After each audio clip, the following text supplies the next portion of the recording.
नमस्कार, मैं शंभू कुमार सिंह और आप देख रहे हैं नेशनल दस्तक।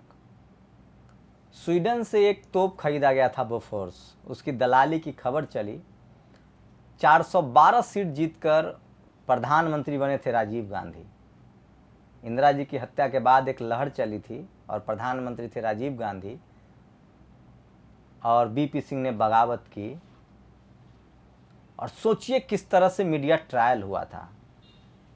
लेकिन आज बोफोर्स के बाद दूसरा सबसे बड़ा राफेल को लेकर फ्रांस की सरकार ने जांच बिठाया है, एक जज बनाया है, जज को जांच सौंपा है। उस समय भी स्वीडन की सरकार ने जांच सौंपा था। भारत में उस समय भी भारत की सरकार ने जांच करने से मना कर दिया था, जैसे आज की सरकार ने मना कर दिया। एक कहानी बताऊंगा कैसे वो पत्रकार जो आज गुमनामी के अंधेरे में उसे धकेल दिया गया और अगली बारी मेरी हो सकती है, इसी राफेल को लेकर। लेकिन उससे पहले कुछ खबर बता देता हूँ, इस खबर को जरूर सुनिएगा। बहुत मर्माहत करने वाली खबर है, लेकिन मेरी जिम्मेदारी है कि कुछ और बता दूँ। नोएडा में बिजली नहीं है। मैं बरेली गया था, हर 5 मिनट पर बिजली जाती थी। नीतीश जी को ज़्यादा क्रेडिट दीजिए, उनके यहाँ बिजली आ रही है। जिला पंचायत में 75 सीटों पर बीजेपी चुनाव जीत गई है। 75 में से 65 सीटों पर। एसपी 6 पर जीती है, अन्य 4 पर। सोचिए, जो पार्टी पंचायत चुनाव में हार गई वो बंदूक के बल पर सब जगह चुनाव जीत गई है। और 1145 रुपये देकर जो लोग वैक्सीन ले रहे हैं, उस पर भी मोदी जी का फोटो छप रहा है। किसी ने लिखा है कि डेथ सर्टिफिकेट पर भी छपना चाहिए। ये देखिए, चंद्रशेखर आज़ाद की पार्टी ने साइकिल रैली निकाली थी और भाजपा ने उत्तर प्रदेश की पहचान सिर्फ रेप के रूप में कर दिया। दिन भर में 5 दुर्घटनाएं। और ये है मंदिर, ये अयोध्या का मसला है, ओबीसी के लोगों के लिए, एससी एसटी के लोगों के लिए। साधु इस बात से नाराज होकर लड्डू फेंक दिए दुकानों के, क्योंकि जो ग्राहक, माफ कीजिएगा, ग्राहक नहीं, धर्म धंधा थोड़ी है। जो श्रद्धालु जाते हैं वो लड्डू चढ़ाते थे। पंडित जी का कहना है कि कैश दीजिए, कैश। सोचिए, जिस दिन आपने भगवान को फूल चढ़ाना शुरू किया उस दिन क्या होगा। और सरदार पटेल ने इस देश में बाह मरोड़कर सारे राजाओं को भारत बना दिया था। संविधान के 8 के 18 के हिसाब से हम सब एक बराबर के नागरिक हैं। लेकिन कुछ लोग आज भी महाराज, युवराज सब लिख रहे हैं। और यूपी में अगर आप मुसलमान हैं और दलित हैं तो आपका घर ढहा दिया जाएगा। ये देखिए, जिला आजमगढ़ ग्राम पलिया के प्रधान मुन्ना पासी जी का प्रशासन ने घर तोड़ दिया। और सुशील सिंधे लिखते हैं कि गोदी मीडिया के खिलाफ बड़े आंदोलन की जरूरत है, भोले भाले हिंदुओं को गुरबादी बना रहे हैं। और इसके मैं बिल्कुल खिलाफ हूँ। देखिए, एक मुख्यमंत्री जो बने हैं, आरएसएस से 30 साल का इनका लगाव है। ये शराब पीते हुए लोग इनका फोटो धामी जी का जारी करें। मैं भी शराब पीता हूँ, ये कोई अपराध नहीं है, ये ऐसा नहीं करना चाहिए। गंगा जल पीने वाले भी बहुत बड़े अपराधी होते हैं।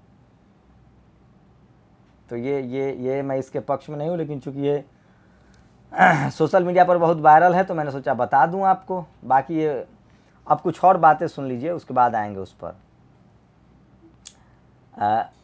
106 रुपये बैरल कच्चा तेल था तो 60 रुपये पेट्रोल मिलता था। अब 108, जब 60 रुपये बैरल तेल है, सोचिए 106 रुपये प्रति बैरल कच्चा तेल था तो 60 रुपये बिकता था। और अब 60 रुपये प्रति बैरल है तो 108 रुपये बिक रहा है। और ये देखिए, ये विद्या बालन और Ekta Kapoor Oscar award committee की सदस्य चुनी गई। प्रियंका चोपड़ा इंस्टाग्राम की रिच लिस्ट में 27वें स्थान पर। देखना, बाबूजी का बधाई संदेश दौरा आता होगा, क्योंकि ये अंतर्राष्ट्रीय मुद्दा है। गंगा किनारे लाश वाला आंतरिक मामला थोड़े ही है। और अब आगे सुनिएगा, अब असली खबर पर आ रहा हूँ। Rafale scam. उससे पहले एक एयर इंडिया का सुन लीजिए। एयर इंडिया का ऑक्शन है, अगर पैसा है तो आप खरीद सकते हैं। Air India properties across India, auction date 8 और 9 जुलाई 2021। आप भी एयर इंडिया की संपत्ति खरीद सकते हैं।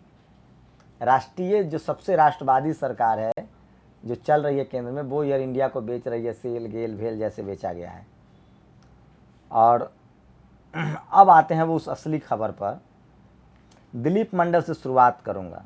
दिलीप मंडल लिखते हैं, बड़ा इंपॉर्टेंट सवाल है कि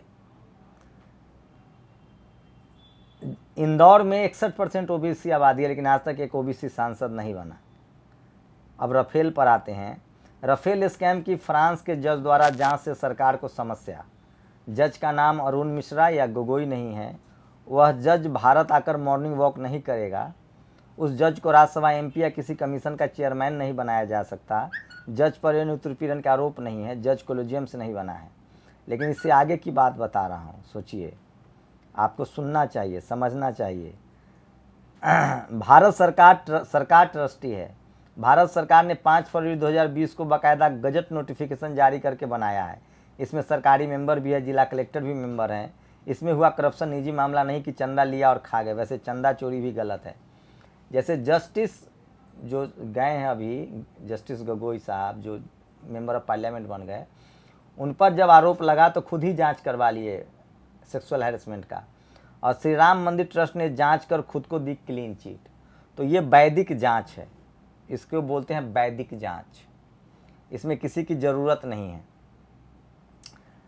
विनोद कापरी लिखते हैं कि डासना, गाजियाबाद या किसी और जगह पर भारत में ये फ्रांस वाले जज के खिलाफ केस दर्ज हो सकता है कि नहीं, बताइए। बड़ा अच्छा लिखा है उन्होंने, हम लोग को सुनना चाहिए था। ये देखिए, ये लिखा है उन्होंने, वहीं से शुरू करूंगा, उसके बाद आगे बताऊंगा कि फ्रांस के जज पर शहादरा, गुलाबटी, लोनी, मिर्ज़ापुर, इंदौर, भोपाल, गया में एफआईआर नहीं हो सकती क्या? आजकल एफआईआर हो रहा है। मानहानि का मुकदमा कर दिया जाएगा, इनकम टैक्स की नोटिस भेज दी जाएगी। आगे वो लिखते हैं, यही विनोद कापरी संपादक रहे हैं, बोफोर्स के वक्त भारतीय मीडिया की जो सक्रियता थी उसकी 10% सक्रियता भी आज राफेल स्कैम मीडिया ने दिखा दी होती तो सोचिए मोदी जी का क्या होता। और आपराधिक जांच, चलो कम से कम कोई तो जज है जिसने राज्यसभा से खरीदा नहीं जा सकता और नहीं जज लोया की तरफ मारवाया जा सकता है। बीबीसी की खबर है, आपराधिक जांच हो रहा है। और सोचिए कि ये तमाम खबरें जो हैं, इन सबको जेल में डालिए, सबको इनकम टैक्स की नोटिस। और राफेल डील, दस्तावेज बताते हैं कि बिचौलियों को मिले करोड़ों रुपए। कांग्रेस 24 घंटे में ना आया सरकार। लेकिन इससे बड़ी खबर आपको बता रहा हूँ, पिंकी सराहिया लिखती हैं, वो आपको समझना चाहिए, पढ़ना चाहिए, उसके बाद मैं अपनी कहानी सुनाऊंगा। फ्रांस के प्रशासन ने रफाल युद्धक विमानों के मामले में एक जुडिशियल इंक्वायरी नियत की है। एक जज इस मामले में घटे अपराध यदि कुछ हुआ है कि जांच कर रहे हैं। सारी दुनिया समेत भारत की समाचार एजेंसियों और समाचार पत्रों में यह खबर है। पर बीजेपी और सरकार की तरफ से इस खबर के चर्चित हुए 36 घंटे बीत जाने के बाद भी एकदम शांति व्यापी है। देश के मुख्यधारा के टीवी चैनल पर कोई संध्या बहस इस मुद्दे पर नजर नहीं आई। इतना सन्नाटा क्यों है भाई? अब सोचिए कि अगर कोई और प्रधानमंत्री होता, मान लीजिए गलती से लालू यादव, अखिलेश, मायावती, कोई SC ST OBC माइनॉरिटी का प्रधानमंत्री होता तो क्या होता। और अब बता रहा हूं कि विश्व दीपक थे जी न्यूज में। जेएनयू कन्हैया कांड के समय उन्होंने इस्तीफा दिया था। उसके बाद नेशनल हेराल्ड में नौकरी करने लगे। उन्होंने सबसे पहले खबर छाप दी कि राफेल डील से ठीक 8 दिन बाद अनिल अंबानी ने एक कंपनी खोली और उनको 40,000 करोड़ का सौदा मिल गया। वो कंपनी जिसको किसी तरह का कोई अनुभव नहीं था। उसके बाद उनको पहले नोटिस दिया गया, फिर धमकी दी गई, फिर लालच दिया गया, फिर 5,000 करोड़ का मानहानि का मुकदमा चला। विश्व दीपक को फंसा के, उलझा के रख दिया गया। आज विश्व दीपक गाँव में हैं, धान की खेती करते हैं, जामुन खाते हैं, आम खाते हैं। उन्होंने आज लिखा है, उनसे अनिल अंबानी ने पूछा था कि तुम वो सोर्स बताओ जिसने तुमको खबर दी, या तो वो मेरी कंपनी में होगा या कोई सरकार में होगा। विश्व दीपक ने लिखा है कि मैं खुश हूं कि मेरा सोर्स सलामत है और मैंने कोई सौदा नहीं किया। आपकी जानकारी के लिए बता दूं कि अगली बारी अब मेरी है। इस देश में अगर आप SC ST OBC माइनॉरिटी हैं और खासकर इस सवाल सरकार से आप सवाल पूछ रहे हैं तो आपको गुमनामी के अंधेरे में धकेल दिया जाएगा। राफेल को लेकर इसी तरह की गुमनामी है और विश्व दीपक को इसी तरह से गुमनामी में धकेल दिया गया। ये देश डिजर्व करता है क्योंकि यहाँ के लोग जो तथाकथित पढ़े लिखे लोग हैं वो अपनी जाति और धार्मिक अवधारणा से नहीं निकल रहे हैं। यूपी में घर तोड़ दिया जाता है लेकिन सबका तोड़ा जाए। अवैध निर्माण इस देश में बिल्कुल टूटना चाहिए। लेकिन वो किसी अंसारी का, किसी पासी का, किसी पासवान का वो टूट सकता है। इस देश में जितेंद्र यादव ने लिखा है कि आप सरकार से सवाल भी तभी पूछ सकते हैं जब आप सवर्ण हैं। अगर आपको SC ST OBC हैं तो सरकार से सवाल भी नहीं पूछ सकते हैं, पत्रकारिता भी नहीं कर सकते हैं। सोचिए, जिनके लिए हज़ारों टेलीविज़न चैनल और लाखों अखबार हैं, वो एक सोशल मीडिया पर यूट्यूब चैनल बर्दाश्त करने के लिए तैयार नहीं है। विश्व दीपक आज गुमनामी में है, उन पर केस पर केस लाद दिया गया। आज वो धान की खेती कर रहे हैं, लेकिन उन्होंने लिखना नहीं छोड़ा है। मैं फिर कह रहा हूँ, डरपोक पत्रकार वाला देश डरपोक नागरिक पैदा करता है। सवाल पूछ लीजिए।